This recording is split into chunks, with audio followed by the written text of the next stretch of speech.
O governador Romeu Zema tenta aproveitar a divisão da centro-direita e confirma a pré-candidatura à presidência da República pelo Partido Novo. A gente volta a esse assunto. O nosso entrevistado agora é o cientista político Márcio Coimbra, participando da programação da Jovem Pan. Márcio, como sempre, muito obrigado pela gentileza por nos atender. Boa noite, bem-vindo. A satisfação é imensa, Thiago, Cristiano, de estar aqui na Jovem Pan com vocês mais uma vez comentando uma notícia importante na política nacional. Bom, eu começo perguntando o seguinte, eu já tinha falado com o Vilela mais cedo, o lançamento dessa candidatura foi em São Paulo. De que forma isso também mostra, ou tenta mostrar um simbolismo para o início dessa pré-candidatura? Na verdade, o que a gente está vendo aí é que o governador de Minas, ele precisa ampliar, né? Ele precisa expandir os seus domínios, ele precisa ir além das fronteiras de Minas Gerais. E ele precisa entrar num território que é um bastião da centro-direita brasileira, que é o estado de São Paulo, e que hoje tem um domínio claro do governador Tarcísio de Freitas.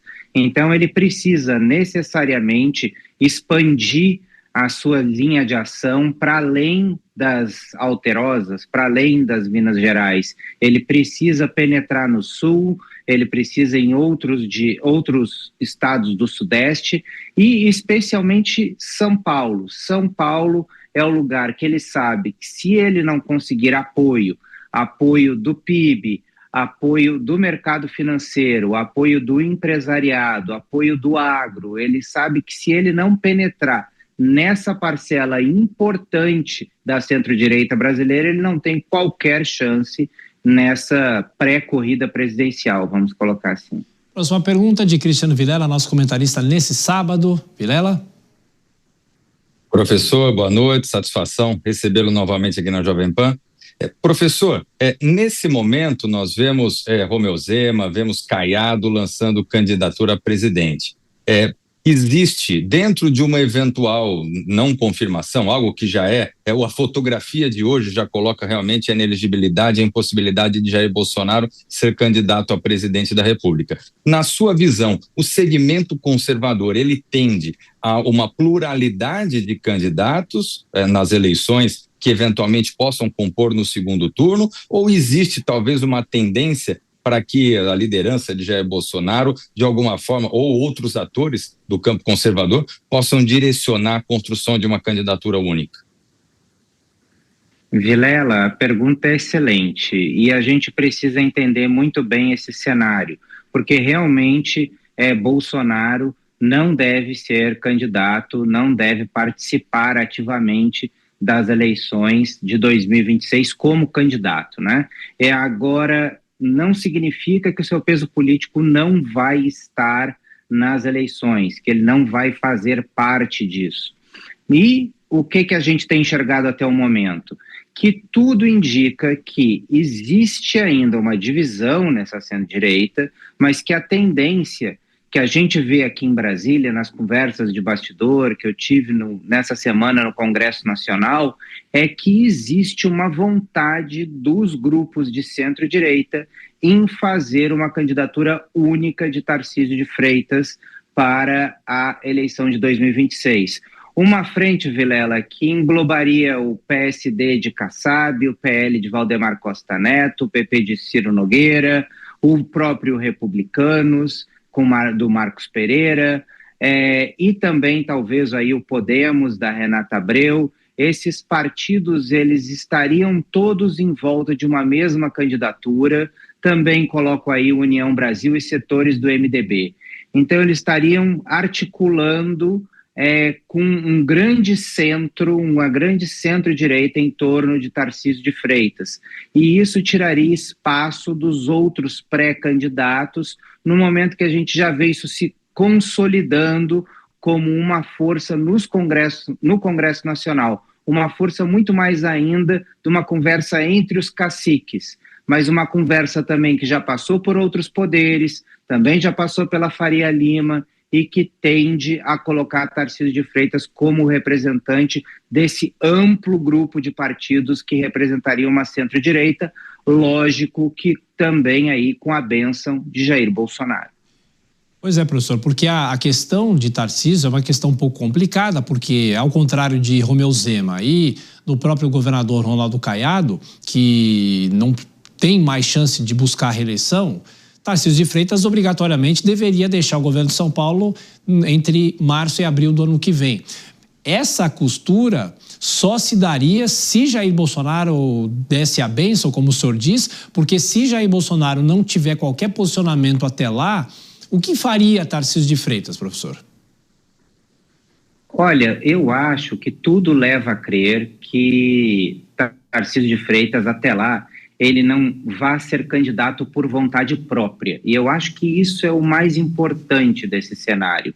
Ele está muito mais para ser ungido pelo somatório do grupo político do que pela uma própria vontade dele de ser candidato em 2026. Eu acho que por ele, pessoalmente, talvez Tarcísio preferisse esperar até 2030, mas esses grupos políticos que estão em volta dele têm conversado muito isso, eu tenho conversado com as lideranças aqui em Brasília e eu tenho coletado muito essa impressão, especialmente, Tiago, a gente vê o que está acontecendo aí com essa imposição das tarifas nos Estados Unidos, essa indisposição e inabilidade do governo brasileiro de conseguir criar pontes e conversas profícuas com os americanos e tendo as linhas diplomáticas completamente obstruídas, está dependendo aí da diplomacia corporativa, de grupos privados que têm contatos diretos nos Estados Unidos. Me parece que a preocupação dos grupos políticos é de que o Brasil entre numa rota muito perigosa e que a união deles, nesse momento, seria importante. E aí entra Jair Bolsonaro. Me parece que o poder de persuasão aí de Valdemar Costa Neto e dos outros caciques vai acabar se impondo, talvez com Bolsonaro indicando o vice de Tarcísio. Ainda é muito cedo para a gente estar falando de tudo isso, mas significa que nos corredores da política e entre as lideranças, esse assunto já está sendo discutido à exaustão. Então, para o grande público, a gente acha ainda que é muito cedo, mas dentro da política esse assunto já está bem aceso e talvez essa seja a tendência hoje, no cenário de hoje. A gente sabe que a política pode mudar tudo rapidamente, mas em cenários de hoje, a gente aposta nessa solução. Cristiano Vilela. Professor, na linha dessa sua última fala, dá para a gente, então, talvez colocar aqui essa pequena subida que o presidente Lula teve nas pesquisas mais recentes, ao longo desses um mês e meio, por conta dessa questão do tarifaço, de alguma forma, ela pressiona o campo da direita, a construção de uma candidatura, ela demonstra que talvez não há jogo ganho e que, de fato, realmente teremos um processo eleitoral bastante combativo em 2026?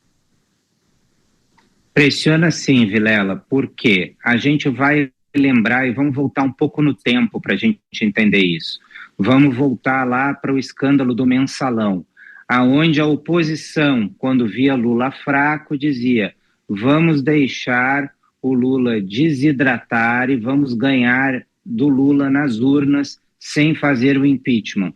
Esperaram 2006 e em 2006 acabaram perdendo para Lula as eleições presidenciais.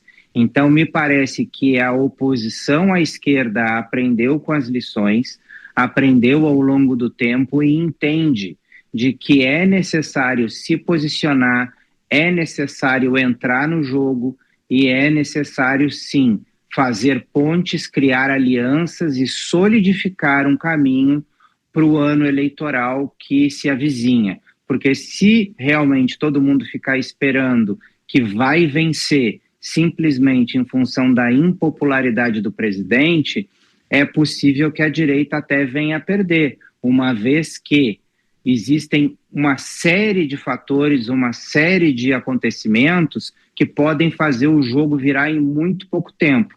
Como você bem mencionou, essa situação com os Estados Unidos, na qual Lula se sente muito confortável e não busca uma solução, busca acirrar o conflito para conseguir se mostrar alguém que está defendendo a soberania do Brasil e alguém que está defendendo os brasileiros, mas simplesmente para colher dividendos políticos, não pelo fato de que ele esteja defendendo efetivamente o Brasil, porque nós sabemos o quanto os grupos econômicos, a economia brasileira, o emprego, ele vai sofrer, e vai sofrer especialmente daqui a 6 meses, quando a gente começar a ver os impactos diretos do tarifaço no setor produtivo brasileiro. Ô professor, voltando ao tema da abertura da entrevista, a pré-candidatura de Romeu Zema, não sei se é uma leitura correta, é uma leitura talvez mais partidária, porque Romeu Zema é do Partido Novo e nós temos Ronaldo Caiado, que é do União Brasil, com a coligação, com a federação, na verdade, do Progressistas. Talvez o União e o Progressistas têm mais chance de defender especificamente o governador Tarcísio, por exemplo. Não que o Novo não o defenda, mas talvez é um partido, não sei se o termo correto também seria mais independente, para bancar essa candidatura até o fim, e aí no segundo turno eles fazem o apoio, fazem a coligação. Só que tem muita gente que diz que a candidatura de Romeu Zema não vai adiante e ele pode até sair ao Senado. Existe verdade nessa avaliação, professor? Olha, Thiago, considerando o sistema político de Minas Gerais, a gente precisa olhar sempre o cenário. E o cenário de Minas, ele não é muito definido ainda, né? A gente tem ali o senador Rodrigo Pacheco, que tem a vontade de ser governador de Minas, mas também flerta agora com a cadeira do Supremo Tribunal Federal. Agora, a gente também tem outros nomes da política mineira que também estão se movimentando e que são importantes.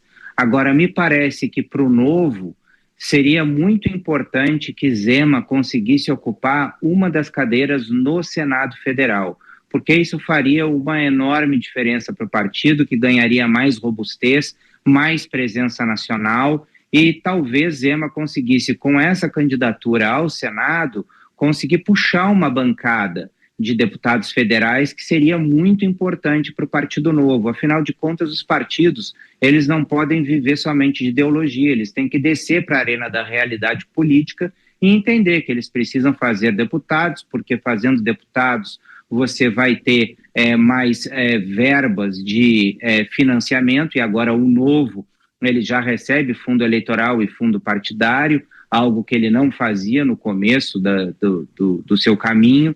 Então, o Novo vai precisar fazer deputados, ele vai precisar criar robustez, e me parece que talvez uma candidatura a presidente, no momento que você tiver uma outra candidatura muito forte, se tiver esse cenário que eu desenhei, que se coloca de uma união, de uma centro-direita em volta do Tarcísio, me parece que a candidatura de Romeu Zema seria uma candidatura que perderia fôlego já de começo e que seria muito mais importante o Novo participar estrategicamente desse pleito, fazendo uma boa bancada em Minas Gerais e garantindo uma vaga que Zema praticamente tem na manga para o Senado por Minas. Cientista político Márcio Coimbra, mais uma vez obrigado pela atenção conosco aqui da Jovem Pan. Um bom fim de semana, voltaremos a nos falar. Muito obrigado, Thiago Vilela. Um bom sábado para todos os telespectadores da Jovem Pan que nos acompanham. Até logo. Muito obrigado.